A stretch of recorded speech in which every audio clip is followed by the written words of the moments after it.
आई please, काही पाठवू नको. कुरिअरचे भरमसाठ पैसे वाया जाणार. शिवाय प्रियांशला आवडतही नाही असल्या वस्तू वापरायला. माझी लेक थोडी चिडूनच मला बोलली.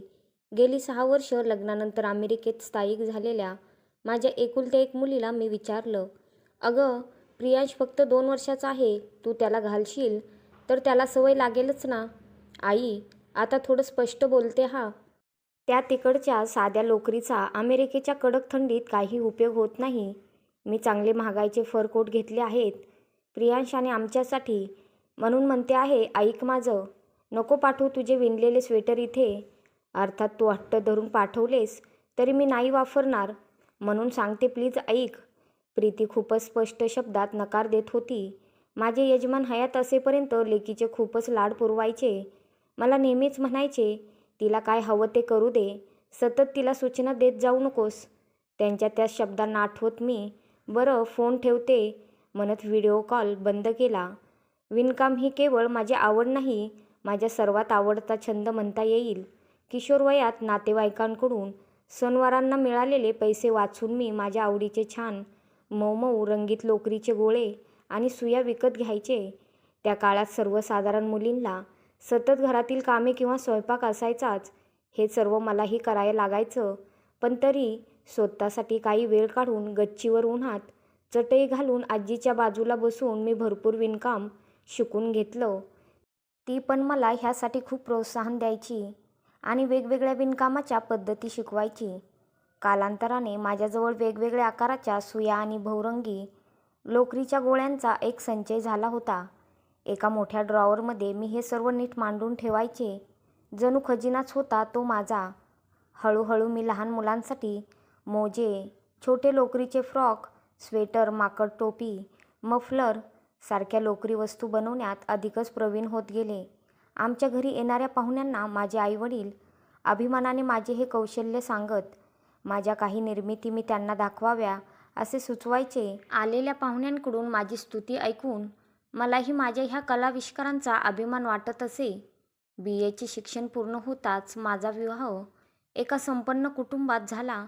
माझ्या सासरच्या मंडळींनाही लवकरच माझे लोकरीवरील प्रेम जाणवले आणि तेही आपल्या ओळखीपाळखीच्या लोकांना विणकामात आमची सूनबाई खूपच कुशल आहे असे सांगू लागले.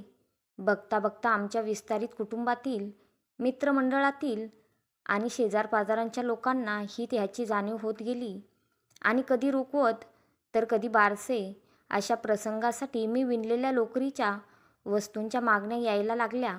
मीही प्रेमाने दरवेळी वेगवेगळ्या डिझाईनचे विणकाम करून त्यांना भेट म्हणून द्यायचे. माझ्या पतीने मला विणकामाची बरीच पुस्तके भेट दिली होती आणि मीही त्यांचा पूर्ण उपयोग करत नवनवीन आधुनिक नमुने आणि डिझाईन शिकून माझे कौशल्य विकसित करत गेले.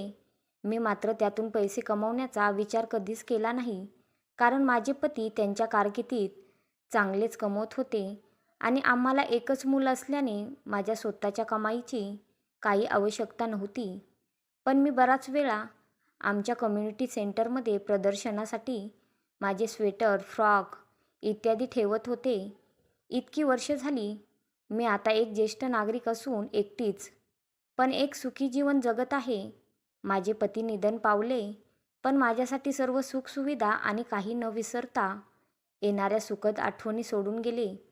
सोबतीला इतर कुटुंबीय व मित्रपरिवार आहेच, पण अमेरिकेत राहणाऱ्या माझ्या प्रीतीची आणि विशेषतः माझ्या छोट्याशा प्रियांशची उणी खूपच भासते.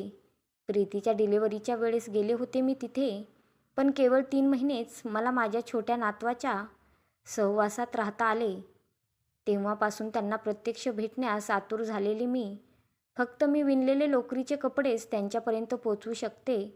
ते कपडे घालताना त्यांच्या चेहऱ्यावरचा आनंद पाहावा इतकीच इच्छा होती माझी. हिवाळी ऋतूची चाहूल लागताच मी त्यांच्यासाठी विणकामाला सुरुवात केली होती. पण आता प्रीतीच्या बोलण्यावरून मला खरंच वाटत नाही, हे लोकरी कपडे त्यांच्यापर्यंत कधी पोहोचतील. कधी प्रियांश हे कपडे घालेल का?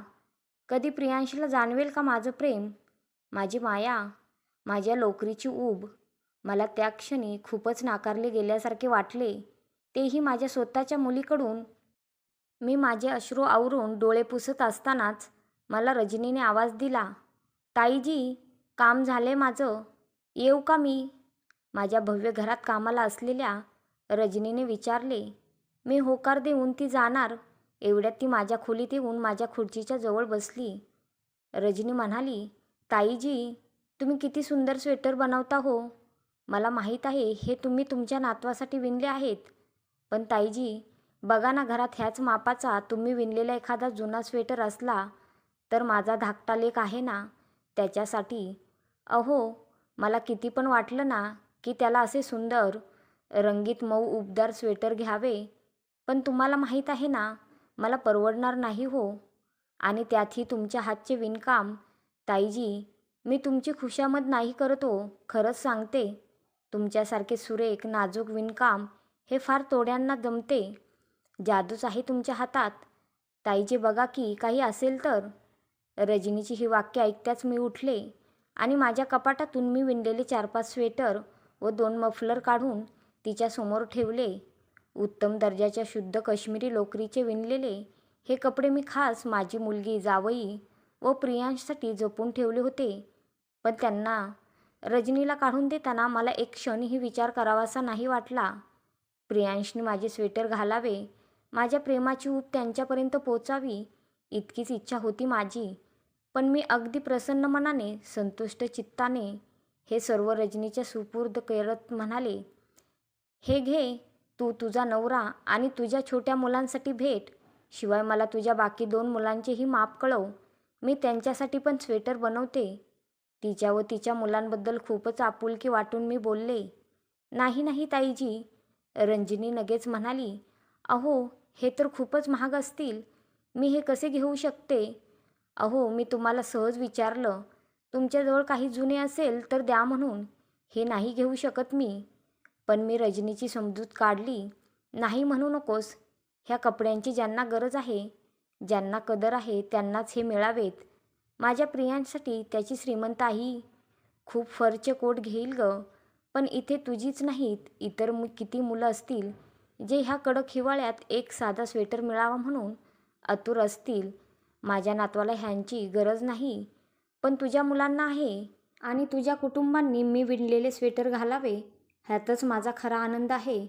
आता मला समजले आहे माझ्या लोकरीचा योग्य वापर कसा करायचा तो. आता मी माझे सर्व विणकाम ह्याच उद्देशाने करणार. सर्व गरजू मुलांपर्यंत माझ्या लोकरीची ऊब पोचवणार. चल, आता हे कपडे घे बरं, आणि तुझ्या मुलांना सांग आजींनी भेट दिलेत म्हणून. मी हसत रजनीला म्हणाले. हा सुयोग्य निश्चय करताच मी त्वरित पुढच्या कामाला लागले.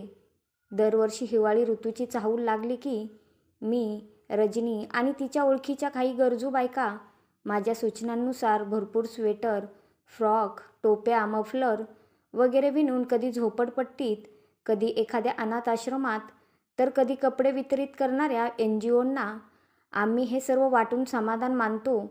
माझ्या मायेची ऊब त्या मुलांपर्यंत पोचली की मीही त्यांचे हसरे चेहरे पाहून धन्य होते. या कथेच्या लेखिका प्राची राजे.